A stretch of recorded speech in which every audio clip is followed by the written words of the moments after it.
Hello and welcome to the 2023 Spring TV Tech Summit. I'm Tom Butts, Editor-in-Chief for TV Tech. Thank you for joining us today. We've got a great lineup of topics and presenters that we hope will inform and enlighten you about the current and future trends in media and entertainment technology. But first, I want to thank our sponsors who helped to make today's summit possible. We want to thank AI Media, Floracal, Harmonic, Matrox, Ross Video, Signiant, ST Engineering iDirect, Switch.io, and TELUS Alliance. We appreciate their support. You know, the media and entertainment industry has experienced rapid changes over the past several years, driven by the explosion of streaming services and news and information channels, as well as the pandemic. You know, in today's virtual summit, we're going to bring together industry experts in media technology and media strategies to discuss the latest trends and advances in technology that will provide you with the necessary information to take advantage of the new opportunities for broadcasters and media enterprises. Our keynote conversations with industry leaders, the panel discussions, and the tech talks will all take a look at how the cloud is revolutionizing how content is produced and distributed, and how the events of the past several years have accelerated the industry's move to remote production.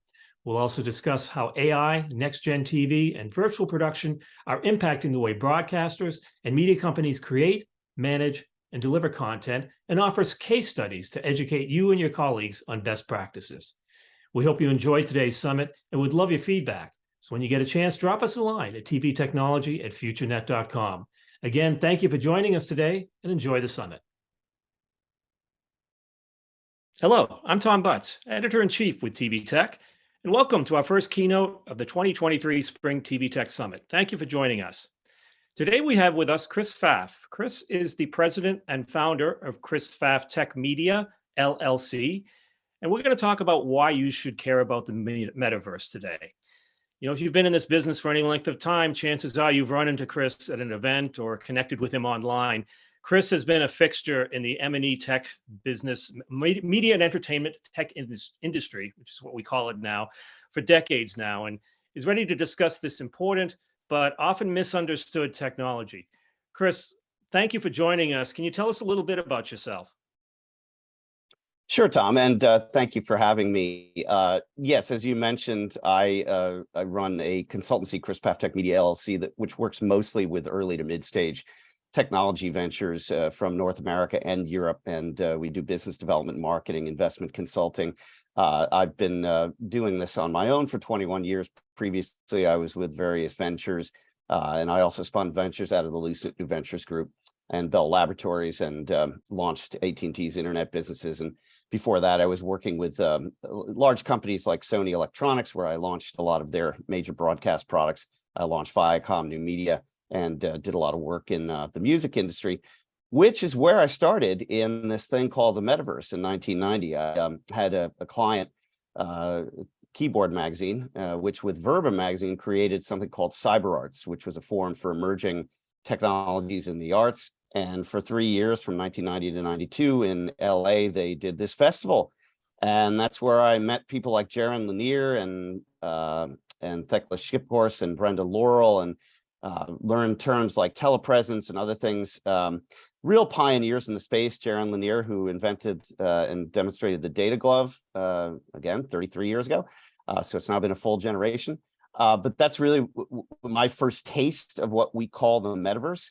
And I remember very clearly when Neil Stephenson, who I'd been reading, various articles from, came out with Snow Crash in 1992, and suddenly this new term, the metaverse, was upon us. And I was involved in, a lot of different digital art projects in New York City when ISDN, if you remember ISDN, was the thing where you'd have cave, these kind of dome projected experiences where people could connect from around the world. Very, very obviously low bit rate, low resolution. The video camera was still very new, but this is, artists on the edge, and it grew up very quickly. And then several years later, I was introduced to Vermal, which, some of my colleagues at Bell Labs were experimenting with and creating some pretty amazing universes, metaverses, if you will, using virtual reality markup language. There was Cosmo, something that Silicon Graphics was involved in. And then, I think the third phase of this was really when gaming systems started to push into the edge of this, and you started to see some more interesting things like things that were a little bit more gamified. But it was really, I think, when mobile apps became a thing and augmented reality became a thing around 15 years ago, that you started to see some promise where this could be something for consumers. And really, in the last 10 years, we've seen Oculus and many others who are very high end, like Vario and of course HTC Vive, companies that are well known in the virtual reality space. But there's so much energy in this space right now, and I think that like literally this year, I think we're going to see a lot of people paying attention to it because of what Apple may be showing probably in June. Samsung is now back in this space, and word is that they may have a very lightweight, piece of hardware that can switch between different modes of, let's say, mixed reality or augmented reality. And I think Apple will be doing something pretty similar as well. But it's really up to, I think a lot of people on the standards side to help create new protocols and standards for this thing we call the metaverse.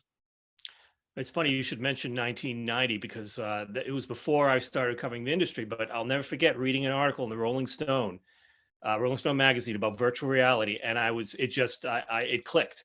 I wasn't in the industry yet, but it really clicked, and I really identified with it. So it's funny because when you mention the metaverse to a lot of people, particularly people not necessarily even people in our industry, they kind of roll their eyes and say, "Oh, that's just another word for virtual reality." Is that true, or is it's much more than that? No, I think that's a way for people to perhaps connect to what could be a metaverse. I want to give a shout out to all the great people who created AltSpace VR, which shut down last week.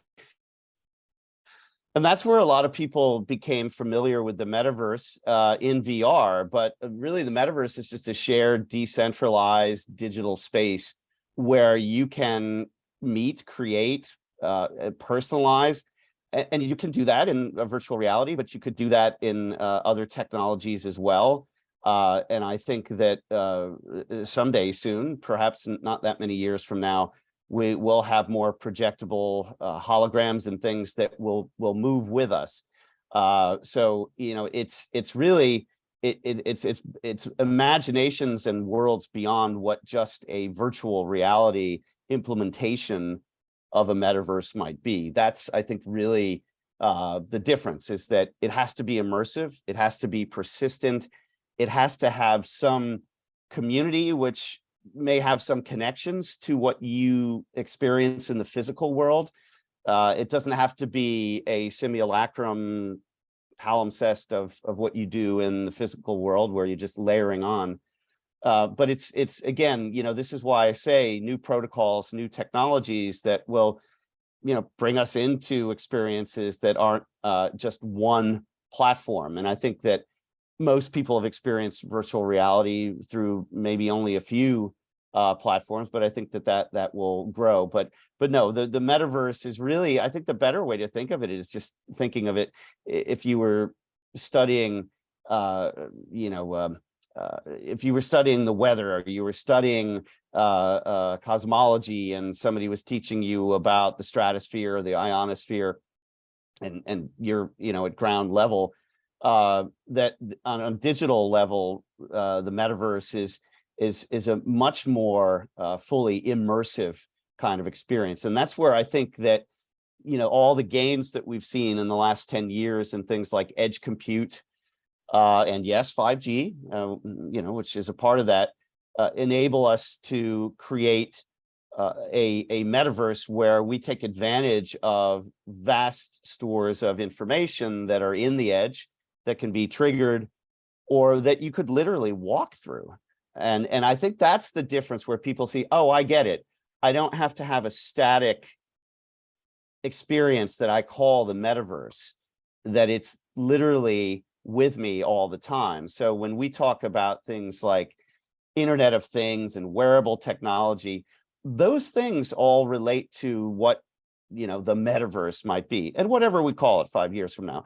But I think that's the way to think about it. When you think about, oh yes, when I walk through a supermarket or a mall and I'm getting triggered, I'm getting alerts, or I am suddenly in an experience that does not have to be, necessarily in one area. Because again, if you go back, and I find it kind of funny, we have this generational kind of timeline here, but in 1990, you did have online services, but they were static, they were unidimensional, they didn't talk to each other. When the internet and the World Wide Web came in, that was when you had the open internet. So I think that what we will get to is something that's more like that, with like internet protocol becoming, that lingua franca for how people experienced the power of computing and communication and what we call the internet or the web. And I think it'll be similar with what we today call the metaverse, which is that you will be able to experience a more open environment where you and me and other people who are not necessarily PhDs in computer science would be able to use drag and drop tools like Autodesk and create our own worlds.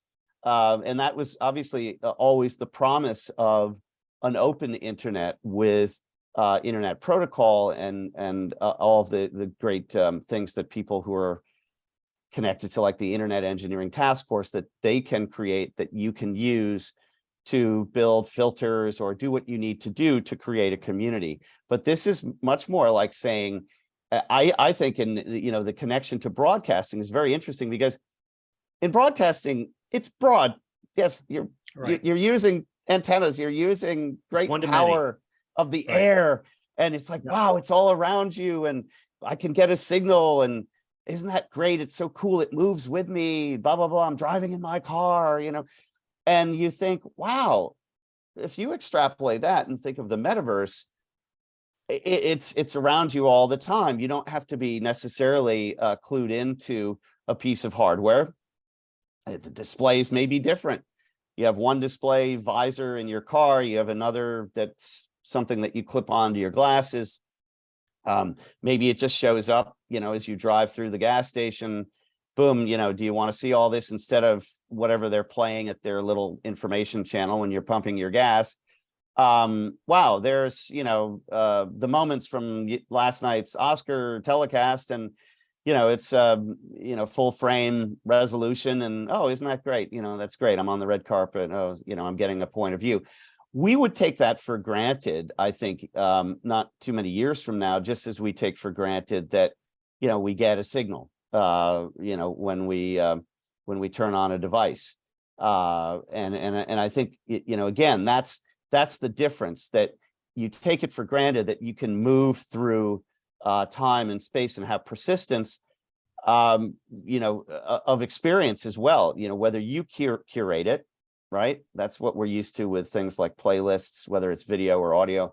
But I think it will be much more vast, in the sense that if you move into from one country to the next, if you're driving through Europe, obviously you would need to have things translated, or at least you would have to understand where you are. I think it's a much bigger opportunity for all of the people who are creating content, and from a broadcaster's point of view, distributing.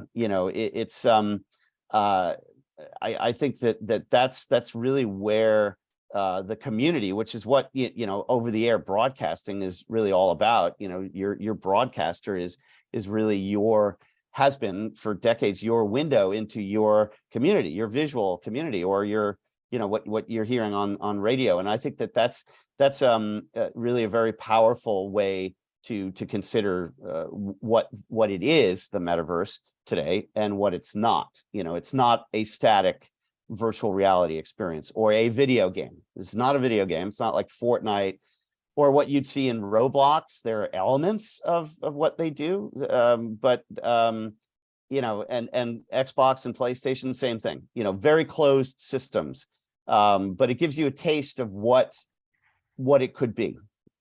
Well, That said, broadcast is a one-to-many, whereas people see the metaverse and virtual reality as a one-to-one thing. So near term, what does this mean for broadcasters? Because they can't create an immersive environment. They don't have the bandwidth, obviously.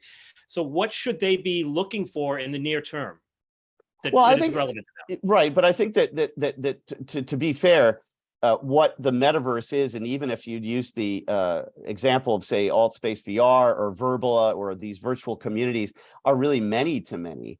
Your conversation with one Right. person Good point. might be one-to-one, and there are ways for you to navigate that are very, very different. So the technologies that broadcasting has introduced a lot of people to what we call a virtual or somehow immersive experiences. VizRT and others for decades. Any good weather Right. technology, the Virtual Weather sets. Channel, Jim Cantori. So people have experienced this. They've also used, and shout out to Robin Show Moser at Eye Candy Lab, which was acquired recently by Excedo. They were pioneers in bringing AR experiences that are synced, with broadcast. So I think that broadcasters, cablers, satellite, whatever, but the broadcasting world has in some ways been leading this. They've been on the forefront. Now, what does it take? I mean, honestly, you have LED walls, you have universal scene description, you have languages that can be built in where a broadcaster could say, meet us for an enhanced discussion with 3 people who are around the world. We're going to do it in real time, and we're going to have the look and feel of our studio and downtown, wherever you might be. It could be Portland, Maine, or it could be Santa Clara, California, and you would go there, whatever the transport stream is, probably IP today, and whatever world is built where that community for whatever broadcaster can come in. And I'm sure there's, maybe even a community college that might be attached to the broadcaster. Sure. To develop that world, because again, it would have been 25 years ago, it would have been, those kids who were building, the landing page for that broadcaster's first website. So Right. to me, that's the leap, is to say, oh yeah, well, you did that 25 to 27 years ago to put your name on the web. Now you're going to create and build out this metaverse where people can come in, and people from around the world as well. Is the same as what they would have done years ago. It's just that it's more about community, and what we used to talk about it, of Web 3.0, not Web 3, just for those who are keeping score. Can I interject a little bit? Can you kind of, for our audience, kind of clarify what you mean by Web 3? Okay, I was going there. All right. So Web 3.0, years ago, was the idea that Web 3.0 would be the web of communication. It would be the web of experience beyond information. It would really be that idea that you could really, it's something closer to what I explained about the metaverse. Web 3 is just this idea that the blockchain world will enable much greater openness and also a secure environment. So it's really lowercase w, Web 3, no space, very much tied to the crypto blockchain world, as opposed to what we used to call Web 3.0, which was really honestly closer to this idea of the metaverse, that you would have, of course, tremendous bandwidth and always on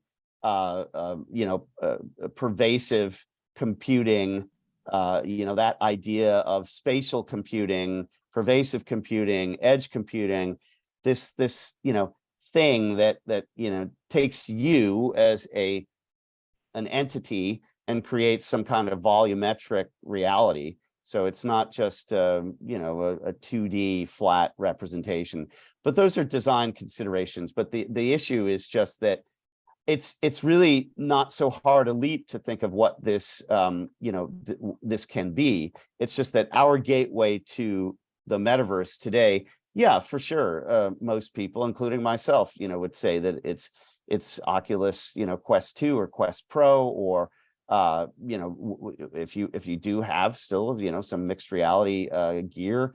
But it's been the province more of high-end professionals in visualization who would buy these systems, artists of course as well. So but it's I have to give Meta credit for creating experiences and enabling experiences for a very low price point. But that's a separate conversation. Well, we've only got a couple minutes left, Chris. We have, of course, the industry's biggest gathering next month at NAB. And of course, you'll be there. We'll all be there. And this is going to be one of the hot topics there at the show. Tell us what you think attendees should be looking for when they're at the show regarding Metaverse. Well, I think, first and foremost, I know there's the Visual Storytelling Conference, which is before, the main exhibition. There are some interesting sessions with people like Ted Schilowitz and I believe Jake Zim from Sony Pictures. So, some of the people in Hollywood who've been really, pretty forward looking. But it's really, again, I think that we're going to see more people looking for ways to enhance their actual outbound experiences. Companies like Evertz, Excedo, I mentioned, obviously on the camera side, the Canons of the world and others, to really see what they're doing. Cinemedia, others who are really helping to power what the next generation would be. And I think really just looking around and seeing what they're doing, because I think most of their bread is going to be buttered today in the broader OTT world. But really, streaming and where all this goes, I watch plenty of things that you could stream to any device through a Quest headset. So I think that that's something that people should look for. And then obviously anything, that's sort of on the bleeding edge that you might see in a university, if there any of the universities are there, any tech demos. I really think that that's the thing. But yeah, I do give Excedo a lot of credit for acquiring Eye Candy Lab, and of course, we're seeing an explosion in fast channels. But the fact is that any broadcaster who wants to monetize content through virtual communities will look to see see that done in a very meaningful way. Well, and we haven't even touched upon virtual production, which is another topic that we'll be covering at the summit today. So yeah, I'm not going to get into that. I'll leave that for the likes of Eric Weaver. But yes, of course, that's a great segue. It all ties in. It really does. Well, 100%. I think that you I think alluded to the fact that we are seeing an acceleration in this space in the 3 years, almost to the day. I think today is really the third anniversary, if you will, of a pandemic life, and thank God we're not locked down like we were 3 years ago. But that was just as virtual production was starting to explode, and I think it's really enabled people to see beyond the kinds of things that you can do with all of those images and all of the capabilities, particularly in the edge. So I would also say, yes, anyone who you meet at NAB who can speak to, whether NVIDIA is there, anyone who's doing anything in spatial computing, edge compute or distribution, the AT&Ts or Verizons, if you run into them, or anybody else. I mean, that's they need to be pushed, and they need to collaborate on that side, because that's given us an enormous amount really of power if you're looking at enhancing what you're doing on the outbound OTA or even OTT side. I think the next step or half step is to see what you can do. Even if you just say, yeah, I've got a synced AR app, or yes, I've built an app in the Oculus store. not a bad way to go at all, to start, bringing people into a different type of community, All right. Well, thank you, Chris. We could go on for a long time talking about this, but we only had about 25 minutes. So we really appreciate you taking the time to join us today. We've been talking with Chris Pfaff. Chris Pfaff is the president and founder of Chris Pfaff Tech Media LLC. I'm Tom Butts, editor-in-chief of TV Technology, TV Tech. Thank you for joining us. And this concludes today's first keynote for the TV Tech Summit. Thank you.